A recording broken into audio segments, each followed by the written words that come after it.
Thank you. You guys didn't even notice I was gone. You didn't care. No, it's been gone. I've been gone for a little while.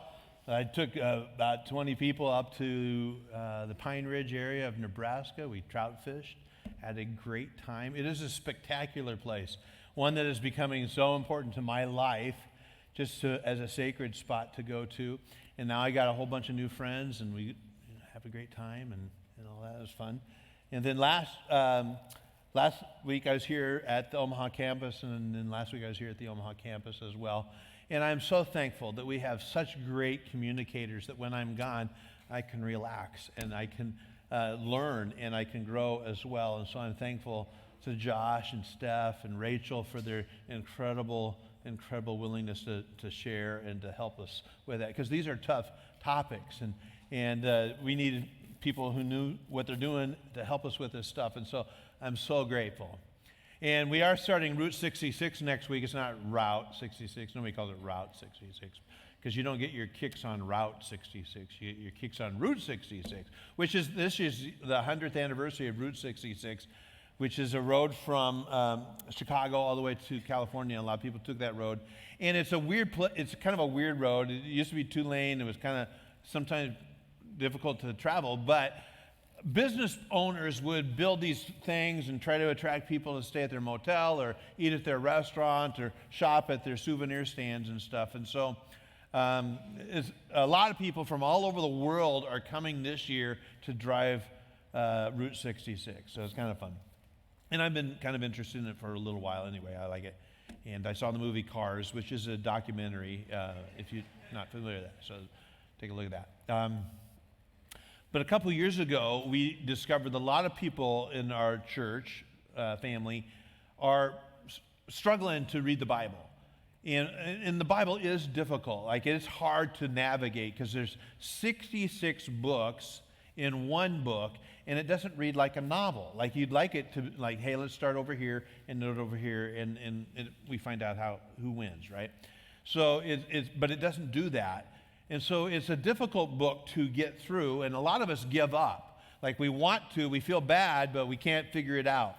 And so we did a Route 66 a couple of years ago in which we introduced you all to 5 top stories in the Old Testament and 5 top stories in the New Testament.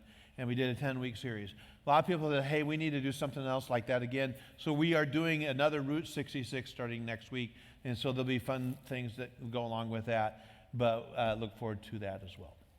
Hey, I don't know, I've had people ask me this several times a day, like, how you doing? And that's kind of a greeting, right? It's like, okay, how you doing?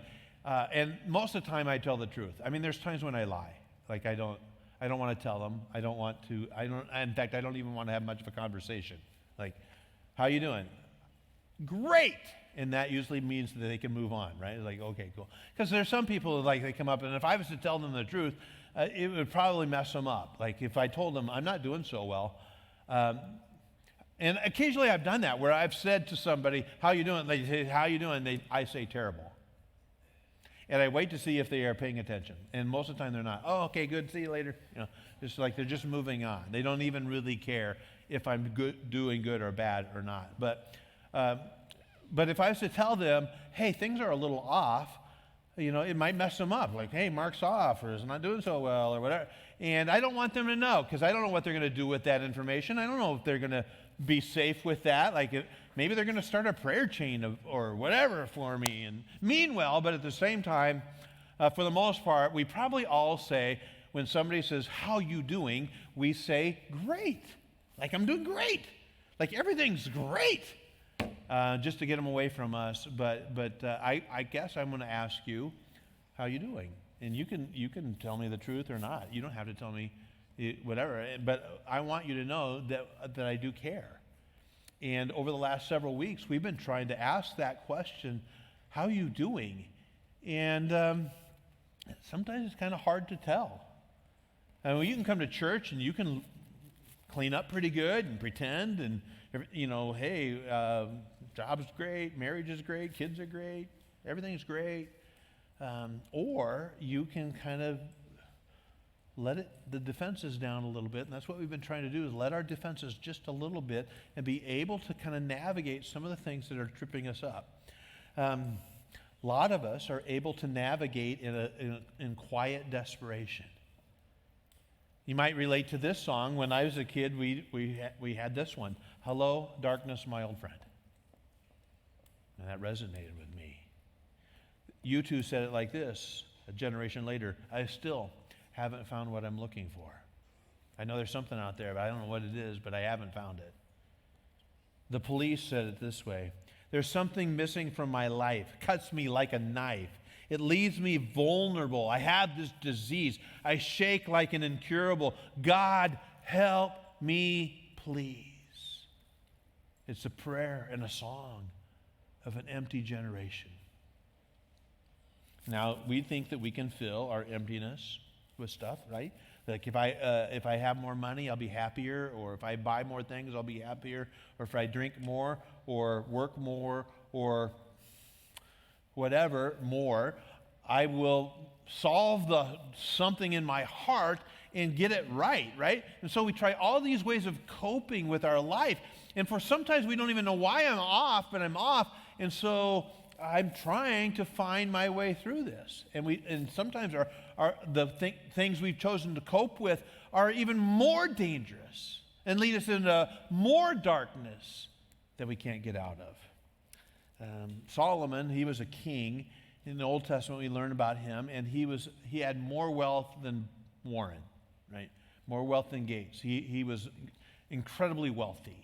And the reason he's wealthy, he's a king, and so he can tax people, and he just takes their money, and he is just accumulating. And he's the wealthiest person we know of that's ever lived on the planet. And he had a huge appetite for life. He had a huge appetite for women. He had for adventure. He did whatever this is the blessing of being a king. I can do whatever I want. I can do whatever I want. You can't even vote out a king. You can do whatever you want. So he did. And he comes to this conclusion, which is fascinating, which messes us up. He writes this: all is vanity. What? Because we think, well, no. I went to that party. It was sweet, man. That was great. Thank you.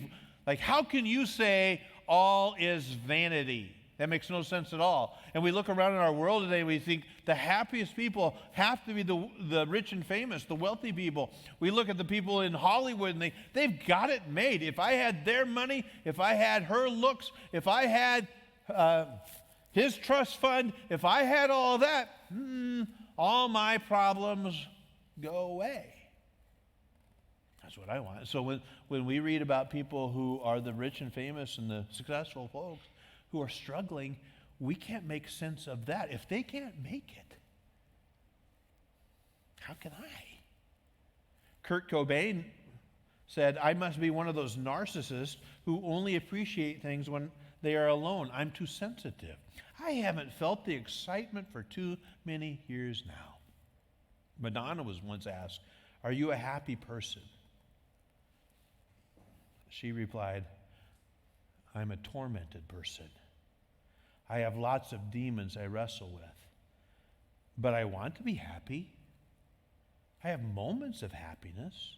I'm working toward knowing myself. And I'm assuming, I'm assuming that will bring me happiness." I don't know if it did or not. I know the more I know myself, the less happier I am. There's more darkness there than I want to admit. I don't want to know myself. And I don't even want you to know me. That's where we get scary, right? It's very scary. So there's a moment in the Bible, in the New Testament, where there's this man who's tormented. In Luke chapter 8, it says this: "So they arrived," so who's they? This is Jesus and the disciples. "They arrived in the region of the Gerasenes across the lake from Galilee. As Jesus was climbing out of the boat, a man who was possessed by demons came out to meet him. For a long time, he'd been homeless and naked, living in the tombs outside of town. As soon as he saw Jesus, he shrieked and fell down in front of him. Then he screamed, "Why are you interfering with me, Jesus, Son of the Most High God? Please, I beg you, don't torture me." For Jesus had already commanded the evil spirit to come out of him. The spirit had often taken control of the man. Even when he was placed under guard and put in chains and shackles, he simply broke them and rushed out into the wilderness, completely under the demon's power. Jesus demanded, "What is your name?" "Legion," he said, for he was filled with many demons. The demons kept begging Jesus not to send them into the bottomless pit. There happened to be a large herd of pigs feeding in the hillside nearby, and the demons begged him to let them enter into the pigs. So Jesus gave them permission, and the demons came out of the man and entered the pigs, and the entire herd plunged into the steep hillside and into the lake and drowned. When the herdsmen saw it, they fled to the nearby town and surrounding countryside, spreading the news as they ran. People rushed out to see what had happened. A crowd soon gathered around Jesus, and they saw the man who had been freed from demons. He was sitting at Jesus' feet, fully clothed, perfectly sane, and they all were afraid. Then those who had seen what had happened told the others how the demon-possessed man had been healed. And all the people in the region of the Gerasenes began begged, listen to this, begged Jesus to go away. Huh? You see, they'd been fine with that demon guy. He could live in their region. He was fine. They didn't kick him out. I don't know. Not quite sure. They begged Jesus to go away. And this is interesting. So Jesus returned to the boat and left. I mean, if you don't want Jesus, he ain't going to stick around. Like, he wants to be there. He would be with you. But if you don't want him around, just ask him to leave. He'll leave. And he's not going to force his way on you, and he's not going to make you do nothing. The man who had been freed from the demons begged to go with Jesus. So the only person who wanted Jesus around was the guy who had been demon-possessed. The townspeople wanted him gone. The herdsmen wanted him gone. All right. Jesus sent him home. No, go back to your family. Tell them everything God has done for you. So that is what we're supposed to do. Like, if we've been healed by Jesus and we've been set free by Jesus, our orders from Jesus are go home and tell your family and friends. Don't go hang around with a bunch of Jesus people. Go hang out with people who don't know me and tell them what I've done for you. This is as simple as we can get it. So he went all through the town proclaiming. Of course he would, right? Of course he would. At least we would think so. When he has done great things for you, we really have, go home and tell your family and friends. This is it, right? And that's what he's done. So this moment is recorded in all four of the Gospels, which is Matthew, Mark, Luke, and John. So the first four books in the New Testament are the stories of Jesus and what he's done. And not all of them are not all the stories are recorded in all the books, but this one is. So it's like God says, I want this one in my Bible. I want them to know this. Like, if they miss Matthew, they got it in Mark. If they miss Matthew and Mark, they got it in Luke. If they miss Matthew, Mark, and Luke, they get it in John. So, he wanted it in there really bad. So here's this man who's tormented. And we really don't know much about what that means. I think the first century people called it demon possession, but it seems like there's something off here. Today we would say he's got some dragons, some chaos dragons in his life. Mental health struggles. And can be connected with spiritual stuff, but they didn't know how to connect the spiritual stuff with physical things oftentimes in the New Testament. So we do know that this guy is messed up. And he lives an isolated life. He's tormented. He has self-harm. He cuts himself. He doesn't even know, I'm sure, he doesn't even know why he's like this. Jesus even tries to get the spirits out. They don't want to leave. That is how it is with our hang-ups and our habits and our hurts and our struggles. The things that they don't want to leave. They hang around. That's why it's so hard to get rid of. How hard is it to step away from alcohol? How hard is it to give up these struggles in our life, or any of the stuff that's messing us up? Our demons don't want to leave us, and they're begging, don't send us away. Recovery from these things takes a lot of work. Jesus tries to get the spirit out, but the effects of things don't want to leave us. Have you noticed that grief doesn't want to leave? Our perfectionistic nature doesn't want to leave. Our trauma doesn't want to leave. Our depression doesn't want to leave. AA told us for years that one of the keys to recovery is a belief in a higher power of some kind. Here at Stonebridge, we know that our higher power has a name, and his name is Jesus. And so in our Celebrate Recovery program here, that has helped lots of people find their way past some of this stuff. We put our faith and our trust in Jesus, who is the power that can get us through, heal us, kick the demons out. So Jesus asked an interesting question of this man. What is your name? That's a fascinating question, right? Great question. And his question is, or he responds by telling him, my name is Legion, which I don't think that was his name. That's just who he is, right? I'm a man filled with a lot of problems. I got a lot of issues. And again, if Jesus was to ask us our name, we oftentimes, I don't know, we would probably tell him, I'm an alcoholic. I am addicted to porn. I struggle with infidelity. I'm depressed a lot. And oftentimes we are kind of known by our past and our stuff. We don't like to admit it, but we know. We know. This is who I am. If Jesus was to ask you what your name is, what would you say? In the movie Dances with Wolves, we find out that the Lieutenant John Dunbar, gets a new name. He's gifted this name because he has kind of an encounter with a wolf, and these people see him, and they give him this name, and it's Dances with Wolves. I don't know what the Native American words were for it, but he's a new person, right? He's no longer John Dunbar. He's Dances with Wolves, and he embraces his new name. If somebody says, like, Mark, what is your name? Sleeps on couch. He's around.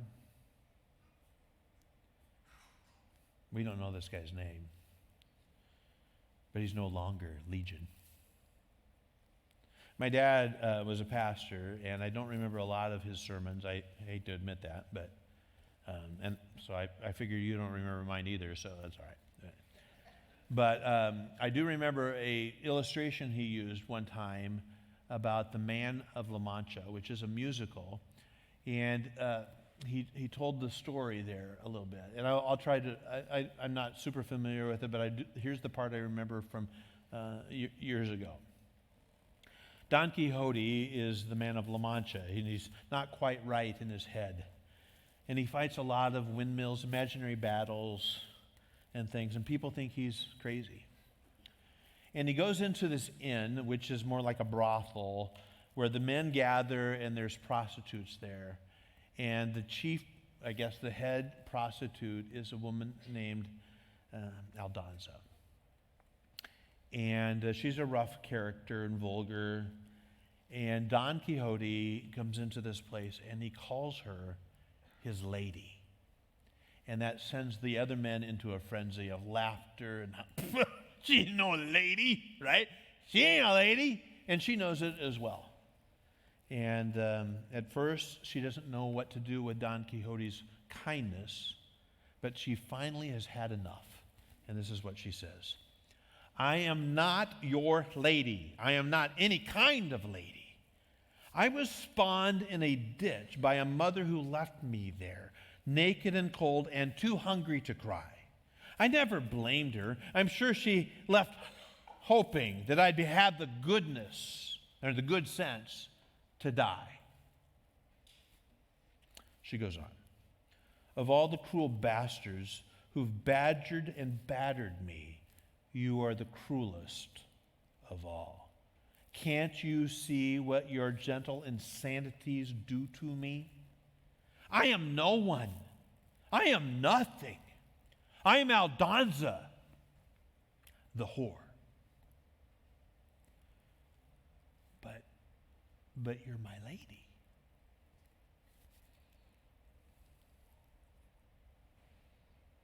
In the end of the musical, she appears dressed now as a queen, a Spanish maiden, spectacular.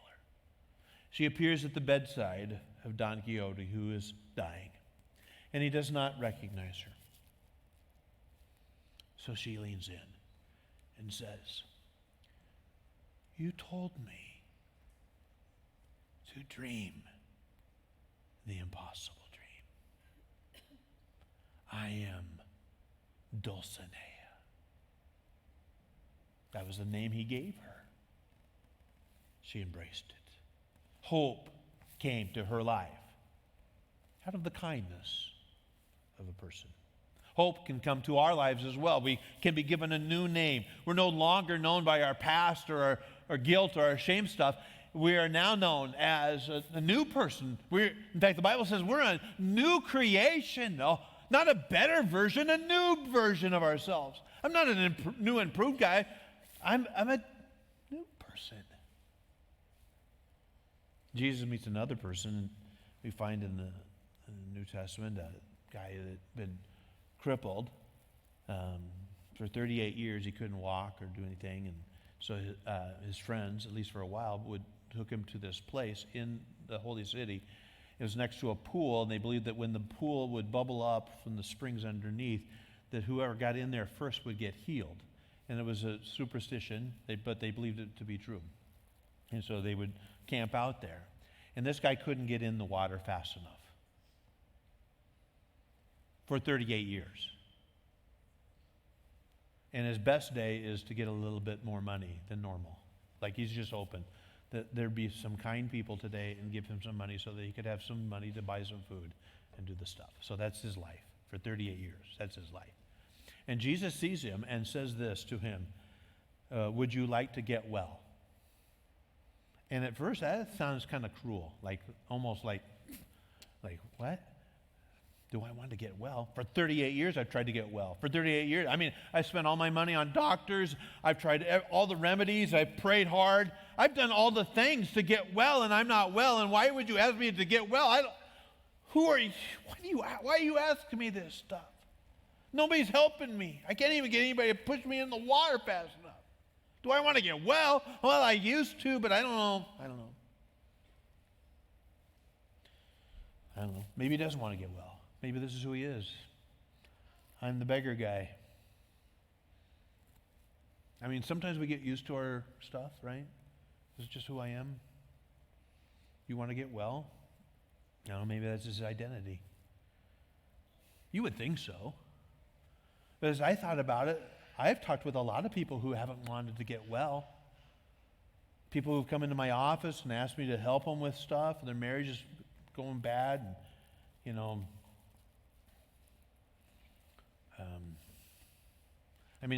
usually it's kind of like, this is it, we're done, unless you stop drinking, I'm moving out.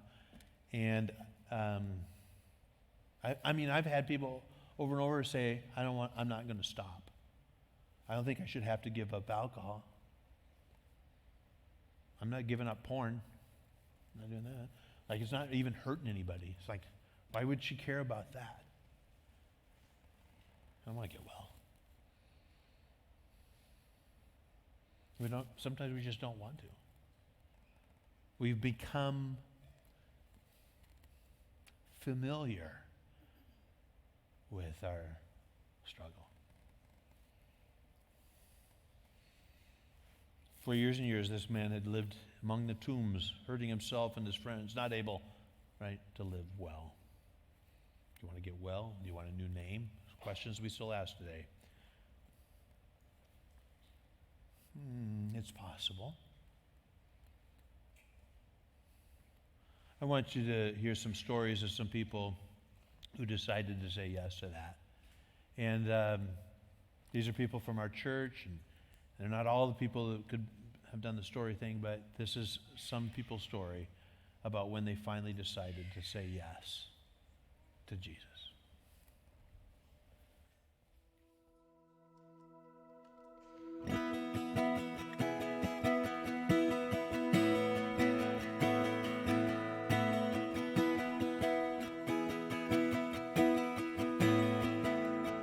Welcome to the planet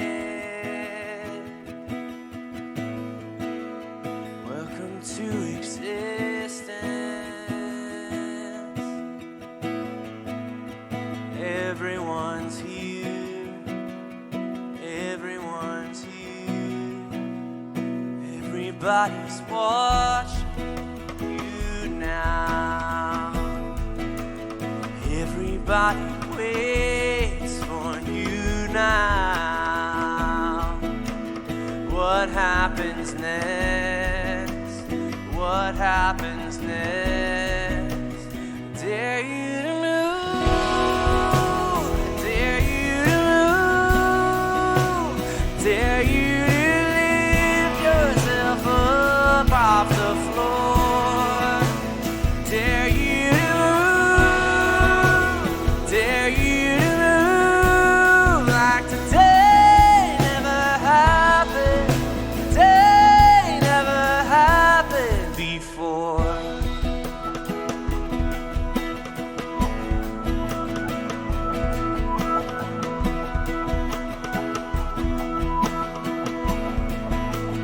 Welcome to the fallout.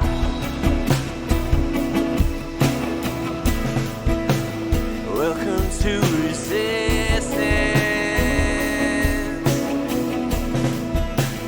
Tension is here. Tension is here. Between who you are and who you could be. Between how it is and how it should be.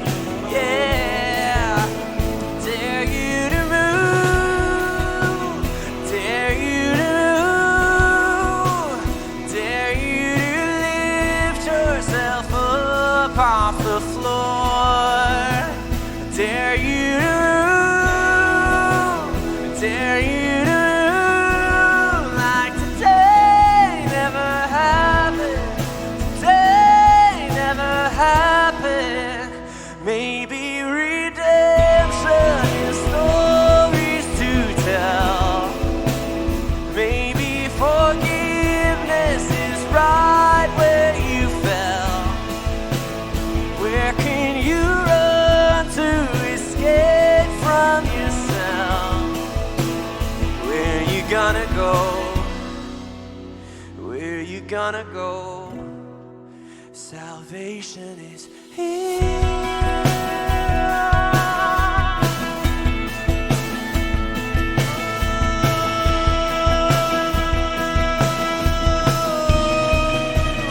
Dare you to move? Dare you to move? Dare you to lift yourself up off the floor? Dare you to move? Dare you to move like today never happened? Today never happened. Today never happened. Today never happened before.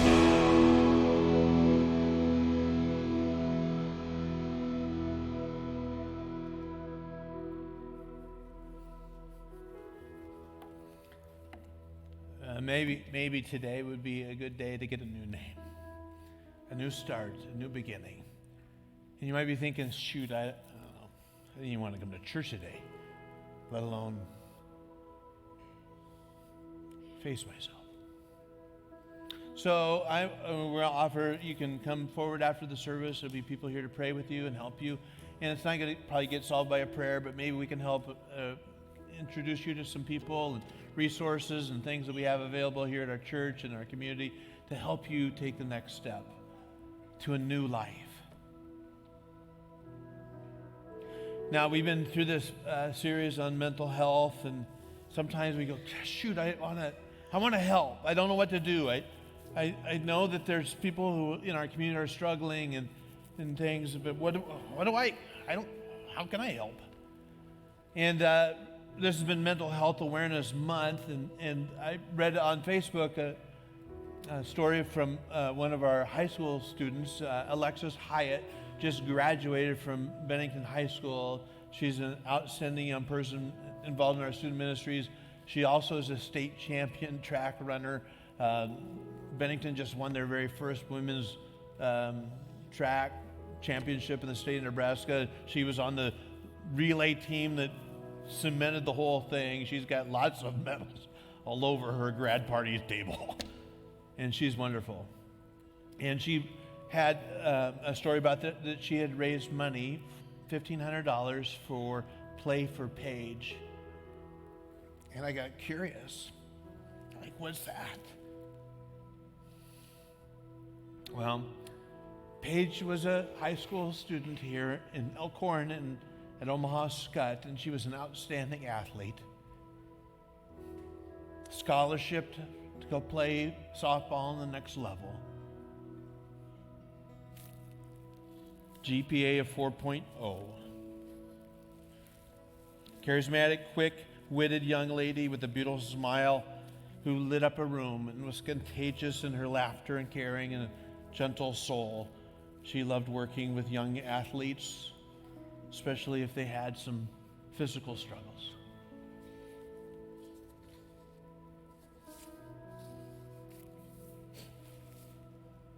Paige passed away on Wednesday, March 30th, 2022, at the age of 18 and 16 days. Many people who knew Paige didn't know she struggled with depression and anxiety.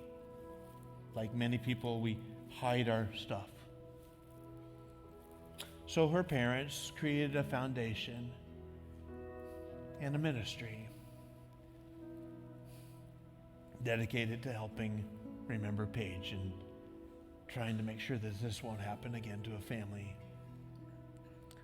And they speak to in high schools and junior highs, and they tell their stories, and they're completely, like when I saw it, like, well, who are these people? And so I invited them to come here, and I met with them, and oh my goodness, strong Christian people who want to turn this around. And so I'm going to challenge you today to give to Play for Paige. So we have some students at our doors with softball helmets. And if you can, put a little money in there, that'd be great. And I promise you they will use this very well. I wouldn't put this out in front of you if I didn't believe in it, and I have contributed. And I want to let you know that this is a good thing. This is a good thing to do today. So if you have cash or you want to write a check, you can. You can make it out to Stonebridge. Just we'll know where this is going. Put Play for Paige.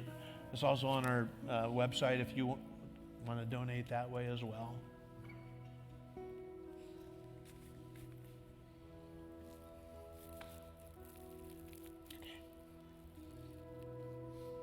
You see, we're all affected by this stuff. There's not one person in this room. I don't think we could go around here like, we all are affected by tragedy and trauma and suicide. And that's why in August we're going to have Dr. Leroy Lasso come here and speak for us and hold a seminar on suicide. He was my pastor in Arizona. And his son died 30 years ago. And Roy's now just starting to tell that story. So he'll be August 10th. I wanted him for this series, but he couldn't make it for that, and so we blocked out some time because this is important. We're going to deal with it, right? All right, I'll pray. If you need to come for prayer, that'd be great. And if you want to give, that'd be awesome. Thanks, God, for a moment right now. I don't know. I'm sure there's people here today that are feeling tormented and struggling, sad, lonely, scared, depressed. Not even sure why. Maybe it's from our childhood. Maybe there's some stuff we got dealt with. Maybe it's just by no fault of our own. And I hope that they'll take a step forward, get a new name today. For those of us who can today, I pray that you'll help us to give generously. I thank you so much for the privilege of giving and making a difference. In Christ I pray, amen. All right, love y'all. We'll see you next Sunday.